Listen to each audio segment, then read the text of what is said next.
जंगों में शहीद होने वाले गुमनाम सिपाही और 1965 की पाक भारत जंग के ऐसे राज जो कभी सामने ना आ सके। एमएम आलम ने सिर्फ 2 मिनट में 5 भारतीय तैयारे कैसे मार गिराए।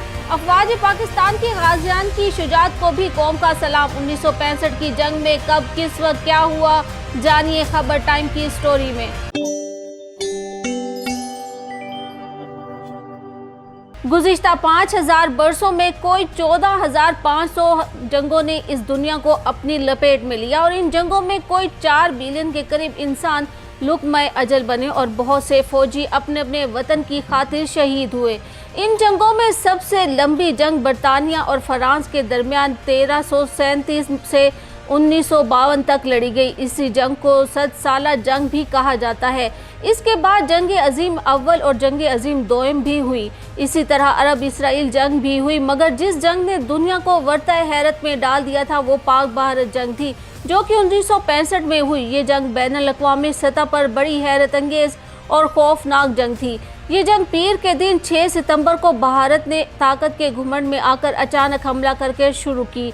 इस जंग में भारत ने पाकिस्तानी गांव अवान शरीफ पर सबसे पहले जारियत की। जनरल फील्ड मार्शल सदर मोहम्मद अयूब खान ने रेडियो पाकिस्तान से खिताब करते हुए ये अल्फाज कहकर पाक अफवाज के हौसले को बढ़ाया कि कलमा तैयबा का विर्द करते हुए दुश्मन पर टूट पड़ो। उन्हें ये पता नहीं कि इसने किस कौम को ललकारा है। इस जंग में सबसे पहले शहीद होने वाले नायक मोहम्मद शरीफ शहीद थे और इस जंग में जो खातून सबसे पहले शहीद हुई उनका नाम आबदा तूसी था। क्या आप जानते हैं कि इस जंग में जो आखिरी फौजी शहीद हुआ उसका नाम कैप्टन जर्जिस नागी था। 6 सितंबर 1965 को जूं ही भारत ने अचानक पाकिस्तान पर हमला किया तो पाकिस्तानी अफवाज ने भारत को मुंह तोड़ जवाब देते हुए पहले ही दिन भारत के 800 फौजियों को जहन्नुम वसल किया। और यही वो जंग है जिसमें पाकिस्तान के नामवर पायलट एमएम आलम ने सिर्फ 2 मिनट में 5 भारतीय तैयारों को मार गिराया। ये एमएम आलम का बैनुल अक़वामी रिकॉर्ड था जो कि आज तक कायम है। एमएम आलम ने इस जंग में कुल 11 तैयारे मार गिराए थे। भारत ने अचानक हमला करके ये समझ लिया था कि वो इस तरह पाकिस्तान को तिगनी का नाच नचाने में कामयाब हो सकता है, मगर ऐसा ना हुआ और हर महाज पर भारत को मुंह की खाना पड़ी। 8 और 9 सितंबर की दरमियानी रात में दूसरी तरफ पाकिस्तान बहरिया ने भी ज़बरदस्त हमला करके भारत की एक बड़ी बंदरगाह द्वारका को बिल्कुल तबाह बर्बाद कर दिया। फिर इसी तरह पाक फौज के ब्रिगेडियर रशीद शामी ने कीम किरण के महाज पर बेमिसाल शुजात का मुजाहरा किया। भारतीय फौज को खूब सबक पढ़ाया और उन्हें तिगनी का नाच भी नचाया। 12 सितंबर 1965 को भारत ने 600 भारी टैंकों के साथ चविंडा के महाज पर अचानक ज़बरदस्त हमला किया, मगर चविंडा के महाज को पाकिस्तानी फौज के मुजाहिदीन ने भारतीय टैंकों का तारीखी और आलमी कब्रिस्तान बना दिया। इस जंग में जनरल मोहम्मद मूसा बरी फौज की सरबराही के फ़राइज़ अंजाम दे रहे थे, जबकि एयर मार्शल नूर खान फ़िज़ाइया की सरबराही के फ़राइज़ अंजाम दे रहे थे और यूं वाइस एडमिरल AR खान बहरिया की कमान संभाले हुए थे। इस जंग जिसमें भारत ने अपने बेशुमार सैकड़ों जदीद तरीन टैंकों से पाकिस्तान पर हमला करके जंग अजीम की याद ताज़ा कर दी थी और पाकिस्तान के नौजवानों ने अपने सीनों पर बम बांधकर टैंकों के नीचे लेटकर उन्हें तबाह करके ये साबित कर दिया था कि पाकिस्तान को फतह करना बिल्कुल भी नामुमकिन है। और ये सारी दुनिया में एक अनोखा कारनामा था कि पाक फौज के मुजाहिदों ने अपने सीने पर बम बांधकर भारतीय टैंकों को नेस्त नाबूद कर दिया था और यूँ सारी दुनिया हैरान और परेशान होकर देख रही थी कि ये क्या कमाल है।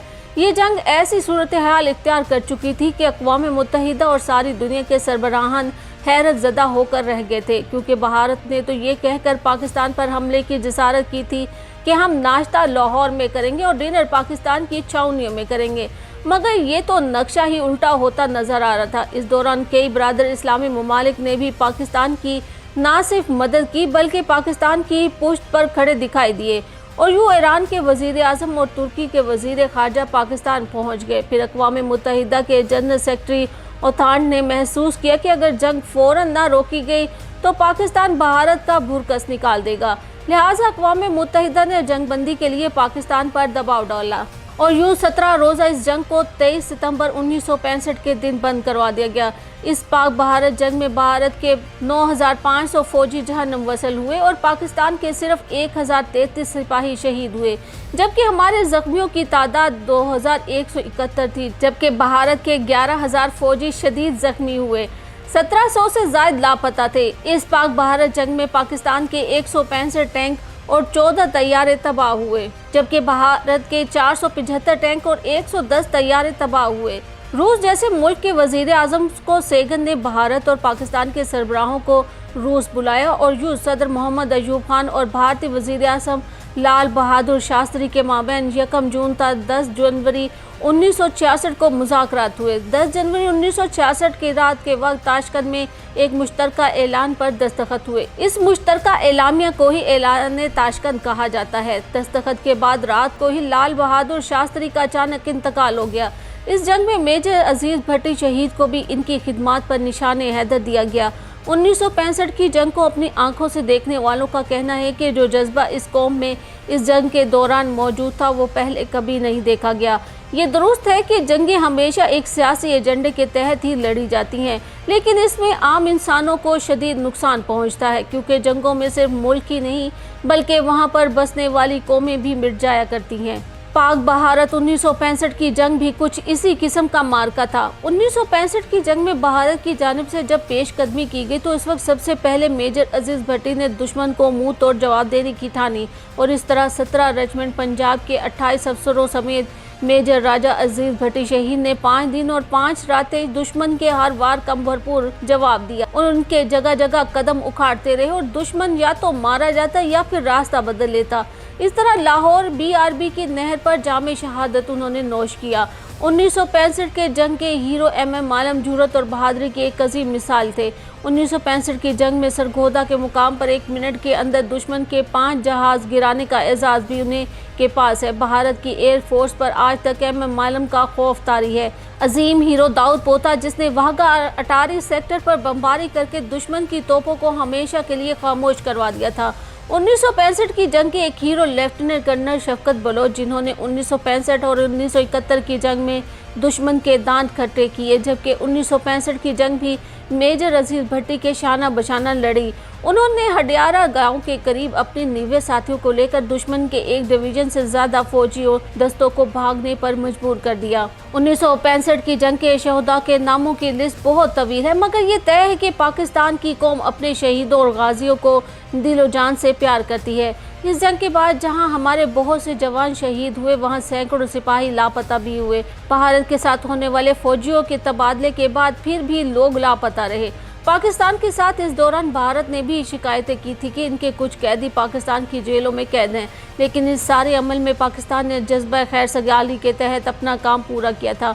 मगर भारत ने अपनी रवायती चालबाजी को जारी रखते हुए हमारे फौजी वापस करने में गड़बड़ की। इनमें से कुछ का भारत में मौजूद कैदियों का बहुत देर बाद पता चला। इन्हीं फौजी जवानों में हमारे एक जवान 40 साल तक भारत की कैद में रहे, जिसका नाम सिपाही मकबूल हुसैन था, जो भारतीय जेल में भी तशद्दुद के बाद पाकिस्तान जिंदाबाद के नारे लगाने से बाज नहीं आ रहे थे।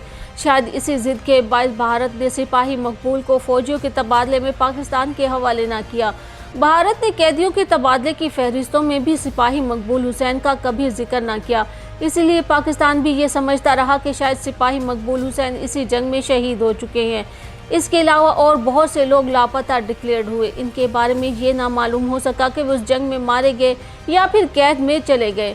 फिर एक दिन भारत ने सिपाही मकबूल हुसैन को भी पाकिस्तान जिंदाबाद का नारा लगाने के जुर्म करार देते हुए इनकी जुबान ही काट डाली, मगर उन्होंने जुबान कट जाने के बावजूद भी पाकिस्तान से मोहब्बत को न छोड़ा और जेलों की दीवारों पर पाकिस्तान जिंदाबाद के नारे लिखना शुरू कर दिए। इसी तरह 40 साल बाद भी भारत ने 2005 में सिर्फ इसीलिए सिपाही मकबूल हुसैन को छोड़ा कि वो अब इस बहादुर कैदी से जान छुड़ाना चाहता था। इसने इंसानी हमदर्दी के लिए छोड़ना होता तो 40 साल कबल ही रिहा कर देता। इस तरह सिर्फ 6 सितंबर के शोहदा के लिए ही नहीं, बल्कि पाक भारत झड़पों और जंगों में जितने भी हमारे शोहदा ने अपनी जानों का नजराना पेश करके इस मुल्क की हिफाजत की, इन सबको खराज तहसीन पेश किया जा रहा है, क्योंकि 1965 की जंग के अलावा शहीद होने वाले पाक फौज के शोहदा ने दुश्मन के दिलों में आज तक अपना खौफ तारी किया हुआ है। ये वो जवान हैं जिनकी बहादुरी के एजाज़ में इन्हें पाकिस्तान का आला तरीन फौजी एजाज़ निशान हैदर और दीगर एजाज़ात से नवाजा जाता रहा। बहादुरी के किस्से सिर्फ इन अफसरान तक ही महदूद नहीं, बल्कि सिपाही मकबूल हुसैन की तरह उन गुमनाम सिपाहियों को भी हमारी कौम उतनी ही इज्जत देती है जितना कि निशान हैदर पाने वाले इन जवानों को देती है। क्योंकि शहीद का रुतबा किसी भी निशाने हैदर से बढ़कर है और ये वो शेर हैं जिनकी धाड़ आज भी दुश्मन के कैंपों में गूंज रही है। यौम दिफा के मौका पर 1965 के तारीखसाज मार्के में सुरखरू होने वाले गाजियों को भी पाकिस्तान और पाकिस्तानी फौज खराज तहसीन पेश करना कभी नहीं भूलती, जिन्होंने इस वतन की हिफाजत के लिए जान लड़ा दी। और वो गुमनाम सिपाही और अहम शहरी जिन्होंने पाकिस्तान के लिए अपनी जान दी, उन्हें भी पाकिस्तानी अफवाज और कौम सलाम पेश करती है कि आज हम जिंदा हैं और आज़ाद कौम की तरह हैं तो सिर्फ इन्हीं की वजह से हैं जिन्होंने अपनी जान अपने वतन और हम वतनों के लिए कुर्बान कर दी।